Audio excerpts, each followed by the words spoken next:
Well, Vice President JD Vance is in Los Angeles tonight visiting the epicenter of the nationwide protests against the Trump administration's immigration enforcement actions. Now, Vance met with the Marines deployed in response to ICE protests, and he also toured a federal law enforcement operations center. Here's the vice president talking about the reason for this visit. And the reason I'm here is I just wanted to hear from the law enforcement officials themselves, the state officials, the local officials, but also the federal officials, what's actually going on here on the ground. And I think there's some good news, and the good news is the rioting has gotten a lot better. But the bad news is, as I heard from everybody, unfortunately, the soldiers and Marines are still very much a necessary part of what's going on here because they're worried that it's going to flare back up. CBS News correspondent Carter Evans joins us live from Los Angeles. Carter, break down the vice president's message there and what we know about the focus of his visit. Well, he's out here for a private fundraiser. That's what's going on tonight. And beforehand, he decided to stop here at the federal building in Westwood. You can see some members of the Marine Corps here behind me. This is where the operations center is that he was visiting. He was able to talk to some agents, talk to some Marines, and address the media as well. And that was part of the goal out here. As far as the violence and the protests are concerned, at least people marching in the streets, we haven't really seen that for a week out here. And Vance's visit comes as tensions are running high between the White House and the state of California amid the legal battle over Trump's decision to deploy the people that are there behind you, the National Guard. What's your sense of where those tensions stand now?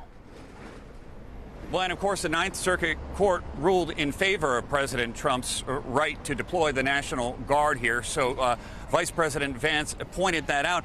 But I would say that he elevated the rhetoric a little bit while he was out here now. He's not so much talking about protests per se, but he's talking about protesters getting in the way of ICE agents and federal agents trying to do their jobs and endangering them. And what he's saying now is that local and state officials are actually encouraging that violence against federal officers. And I can tell you from my experience, that is not what I have heard from local and state officials. In fact, it's been the opposite. They have encouraged people to exercise their First Amendment right to freedom of speech, but they have denounced all violence, and they have met it head on with force from the LAPD.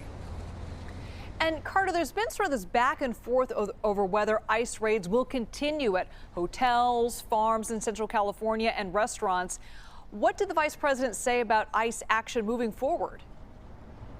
So he was asked that question directly, and he responded by saying that they're focused on violent criminals and getting violent criminals out of the state. So he pretty much moved right past that. But I'll tell you, at least what's been publicized and a lot of what we've been seeing the last couple of days are raids at restaurants and raids at Home Depot and car washes. And the LA Dodgers, by the way, just announced it's taking steps to support the immigrant community after an ICE protest at the stadium last night when we saw officers arrive there to the gates. Can you tell us what we're hearing?